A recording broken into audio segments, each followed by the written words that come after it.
एक बार की बात है, एक आश्रम में गुरु और उनके शिष्य रहा करते थे। शिष्य रोजाना आश्रम के बाहर स्थित गांव में दीक्षा लेने के लिए जाते थे। उसी तरह आश्रम का एक शिष्य जिस गांव में भिक्षा लेने जाता था, उस रास्ते में एक नदी पड़ती थी। शिष्य रोज उसी रास्ते से भिक्षा लेने जाता था। एक दिन उस शिष्य ने देखा कि एक लड़का पेड़ के पीछे छिपा है। वह उस लड़के के पास गया और उससे जाकर बोला, भाई तुम इस पेड़ के पीछे छिपकर क्या देख रहे हो? लड़के ने कहा, अरे तुझे नहीं दिख रहा है क्या? मैं क्या देख रहा हूँ? तब शिष्य ने नदी की तरफ देखा तो वहाँ पर कुछ लड़कियां पानी भर रही थी। तब शिष्य ने उस लड़के से कहा, अरे भाई वहाँ पर तो लड़कियां पानी भर रही है, इसमें छिपकर देखने वाली क्या बात है? तब वो लड़का शिष्य की तरफ देखकर उसे कहता है, अरे पागल तुम्हें दिखाई नहीं दे रहा है क्या कि कैसे यह परियां नदी से पानी निकाल रही है?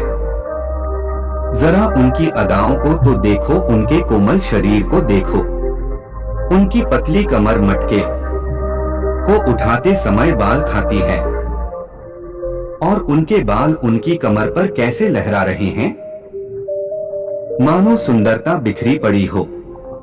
शिष्य ने फिर नदी की तरफ देखा और इस बार वह इससे देखता ही चला गया। अभी तक तो कुछ भी नजर नहीं आ रहा था और वह बिल्कुल निर्भय था। उसे किसी भी बात का कोई डर नहीं था, लेकिन अब वो छिपने लगा और उन लड़कियों को देखने लगा जैसे उसने कोई अपराध कर दिया हो। और जब वह छिपकर उन लड़कियों को देख रहा था, तभी वह अचानक अंदर से कांप गया और उसने कहा कि यह मैं क्या कर रहा हूँ? मैं जो कर रहा हूँ वह सही नहीं है, मुझे यहाँ से चले जाना चाहिए। और फिर वह जल्दी से वहाँ से चला गया। वो आश्रम पहुँच जाता है। आश्रम जाकर वो अपने कार्यों में लग गया, लेकिन जो अभी वह देखकर आया था वही उसकी आंखों के सामने बार बार आ रहा था। उसके मन में वही दृश्य चल रहा था। उसका मन वही सब कुछ देखने के लिए लड़ाई हो रहा था।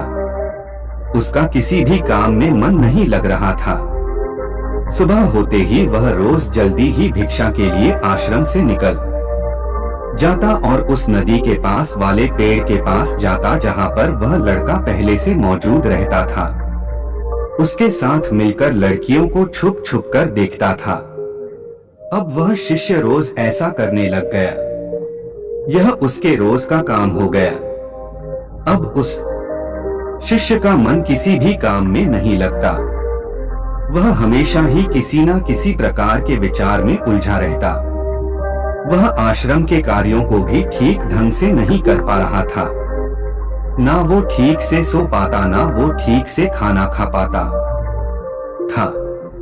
उसका मन बेचैन सा रहता था। उसका मन बार बार उन लड़कियों के सौंदर्य को देखने के लिए लालायित रहता था।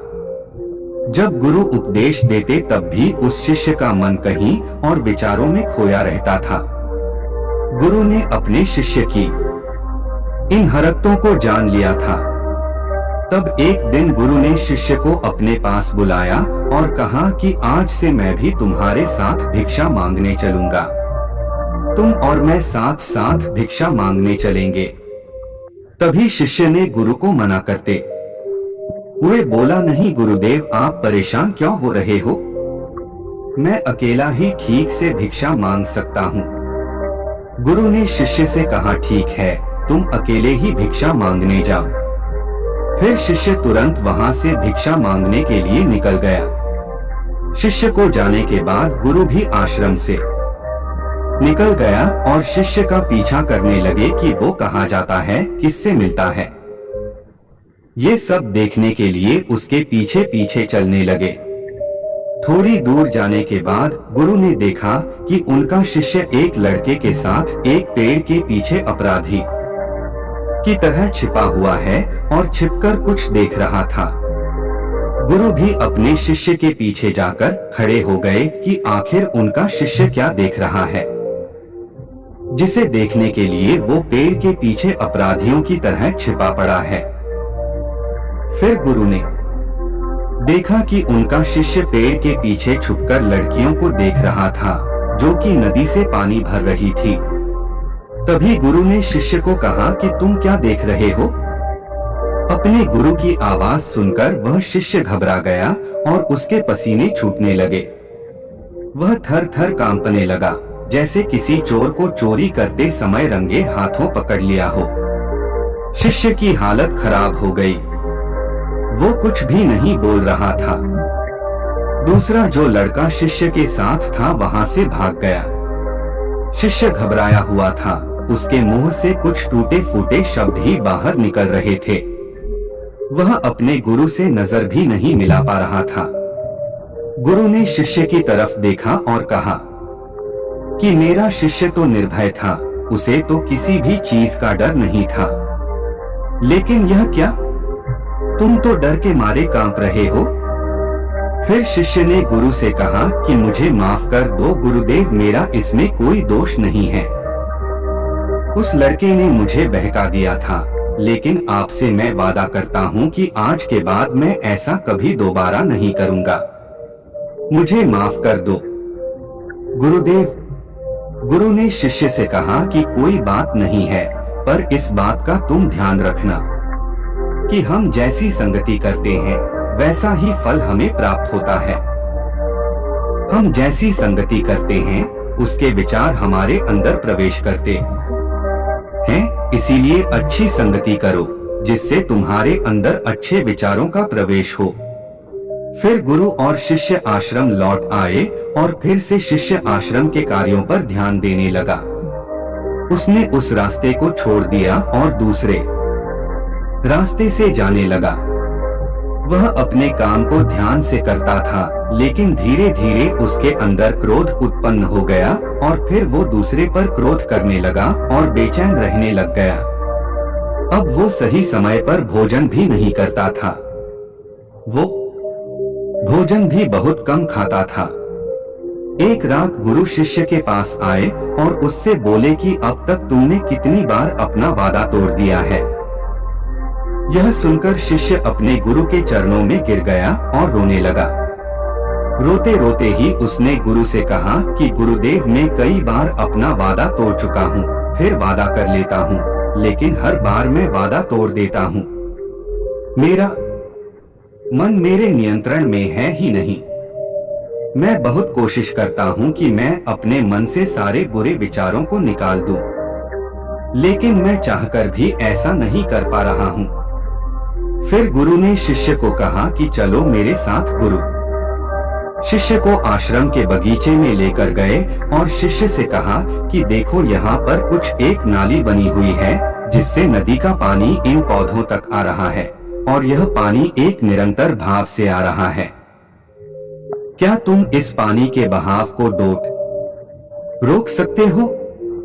शिष्य ने कहा, हाँ गुरुदेव, मैं इस बहाव को रोक सकता हूँ। फिर शिष्य ने मिट्टी उठाकर उस नाली में डाल दी। वो पानी थोड़ी देर के लिए रुक गया और फिर थोड़ी देर बाद उस मिट्टी के ऊपर से पानी आ गया। गुरु ने शिष्य से कहा, अरे ये क्या? ये तो पानी रुका ही नहीं। शिष्य ने फिर से कुछ कंकर पत्थर उठाकर उस नाली में डाल दिए और फिर थोड़ी देर के लिए पानी रुक गया, लेकिन फिर थोड़ी देर बाद ही उन कंकड़ और पत्थर ऊपर से पानी निकल आया। फिर गुरु ने कहा, वक्त यह क्या हुआ? पानी तो फिर से आ गया। तुम तो बोल रहे थे कि तुम इसे रोक दोगे, परंतु तुम नहीं रोक पाए। बस ठीक उसी तरह हम किसी भी काम को रोकना तो चाहते हैं, परंतु क्यों हम उसे रोक नहीं सकते? तब शिष्य ने कहा, कोई बात नहीं गुरुदेव, मैं इस पानी को तो आपको रोक के दिखाऊंगा। फिर वह शिष्य एक बड़ा सा पत्थर लेकर आया और उसे नाली पर डाल दिया और पानी रुक गया। तब शिष्य ने गुरु से कहा, देखा गुरुदेव, मैंने कहा था कि पानी को मैं रोक दूंगा, मैंने पानी को रोक दिखाया। आपकी बात मैंने पूरी कर दी। गुरु मुस्कुराए और बोले, भाट्स, अच्छा जरा ध्यान से देखो, पानी रुका नहीं, वह तो पीछे की नाली तोड़कर बाहर आ गया और अगल बगल से बह रहा है, और ध्यान से देखो इस पत्थर के आगे भी आ गया, और यह पानी अपना रास्ता बदलकर फिर से आगे की तरफ बह जाएगा। और फिर थोड़ी देर बाद ऐसा ही हुआ। फिर गुरु ने शिष्य को समझाया कि ठीक उसी तरह तुम्हारे साथ भी तो ऐसा ही चल रहा है। तुम बार बार प्रयास कर रहे हो, बड़े से बड़ा प्रयास कर रहे हो, पर हर बार तुम्हारा प्रयास टूट रहा है और यह हमेशा टूटता ही रहेगा। तुम कितना भी बड़ा पत्थर रख लो, लेकिन पानी तो अपना रास्ता बना ही लेगा। यह सब देखकर शिष्य ने गुरु से कहा है, गुरुदेव, क्या कोई दूसरा तरीका नहीं है जिससे मैं गंदे विचारों से बाहर निकल सकूं और यह मेरे मन में गंदे विचार हमेशा के लिए खत्म हो जाए। फिर गुरु शिष्य को एक नदी के पास ले गए जहां से उस बगीचे में पानी नहीं आ रहा था। गुरु ने शिष्य से कहा, वह पानी भी इसी नदी से जा रहा है। अगर हम यहीं से उस रास्ते को बंद कर दें जहां से पानी बगीचे में जा रहा है, तब क्या हम पानी को रोक नहीं सकते? शिष्य ने कहा, हाँ गुरुदेव, अवश्य ऐसा हो सकता है। मैं इस पानी को यहीं से बंद कर देता हूँ, तब आगे की नाली में पानी जाएगा ही नहीं। फिर से शिष्य ने नदी से जाने वाले रास्ते को बहुत मेहनत करके पत्थर और मिट्टी डाल डालकर बंद कर दिया और गुरु से कहा, गुरुदेव, मैंने पानी को बंद कर दिया है, अब यह पानी बगीचे में जाएगा ही नहीं। तब गुरु ने कहा, वक्त अगर पानी बगीचे में नहीं जाएगा तो पेड़ पौधों को पानी कहां से मिलेगा? उन पेड़ पौधों को तो पानी की आवश्यकता है, और उन पेड़ पौधों में कुछ पेड़ पौधे तो ऐसे हैं जिनको रोज पानी की आवश्यकता है। वह तो मुरझाकर मर ही जाएंगे, उनका क्या होगा? पानी तो हमें खोलना ही होगा।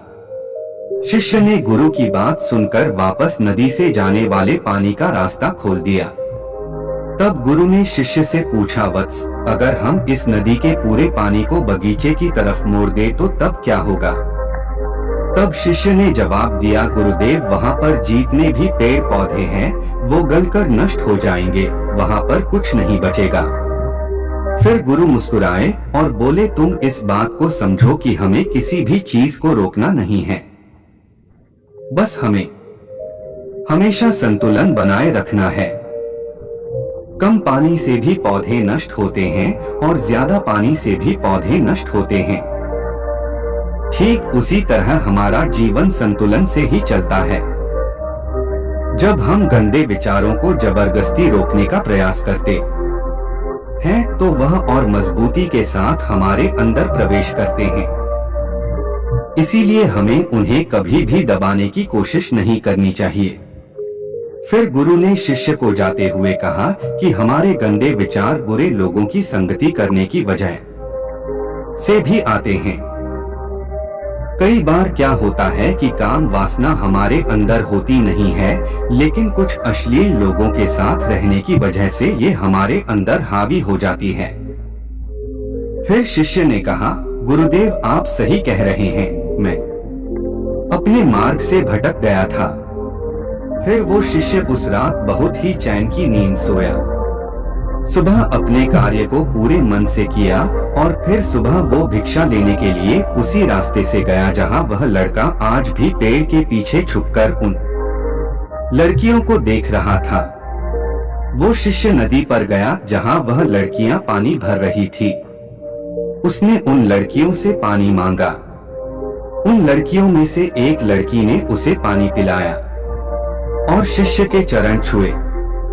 शिष्य ने उसे आशीर्वाद दिया कि तुम्हारा कल्याण हो। शिष्य का मन सकारात्मक ऊर्जा से भर गया। उसके चेहरे पर मुस्कान आ गई, जैसे कि उसे कुछ खोया हुआ वापस मिल गया है। वह वापस अपने रास्ते से जाने लगा। तभी पीछे से वह लड़का आ गया जो पेड़ के पीछे छुपा हुआ था। वह शिष्य के पास आया और बोला कि क्या बात है, आज तो तुमने नजदीक से दर्शन कर लिए, तुम तो मुझसे भी आगे निकले। तब शिष्य ने कहा, कि हम हमेशा दूसरे के दर्शन करने में ही व्यस्त रहते हैं, अपने दर्शन कर ही नहीं पाते। तुम कब तक इस पेड़ के पीछे छुपाते रहोगे? किसी को पसंद कर लो और उससे बोल दो। अगर वह भी तुम्हें पसंद करती है तो शादी कर लो और उससे पहले तुम कुछ बन जाओ। अपने आप को पहचान लो, ऐसे अपना समय बर्बाद मत करो। फिर वह लड़का रोज शिष्य को मिलने लगा और उस लड़के ने नदी पर जाना छोड़ दिया और फिर वो लड़का अपने जीवन में कुछ बनने के लिए संघर्ष करने लगा। दोस्तों, तुमने देखा संगति का असर क्या होता है। अपनी संगति बदलो और अपने विचार बदलो। फिर गुरु ने युवक से पूछा कि क्या तुम्हें तुम्हारे सारे सवालों का जवाब मिल गया? तब युवक ने कहा, हाँ गुरुवर, आपका बहुत बहुत धन्यवाद। तब गुरु ने युवक से कहा कि जब तुम्हारे मन में गंदे विचार आए तब आप अपने आप को दोषी मत मानो। यह केवल तुम्हारे सोच लेने से या शपथ लेने से ये टूटने वाला नहीं है, लेकिन तुम्हारे पास वो शक्ति है, वो ऊर्जा है जिसका तुम्हें संतुलन उपयोग करना है। तुम एक जीवित ऊर्जा जो कुछ भी अनुभव करने के लिए स्वतंत्र है, जो निर्माण करने के लिए स्वतंत्र है। इसीलिए तुम अपने आप को पहचानो। यह बोलकर गुरु चुप हो गए और वो युवक वहां से चला गया। धन्यवाद।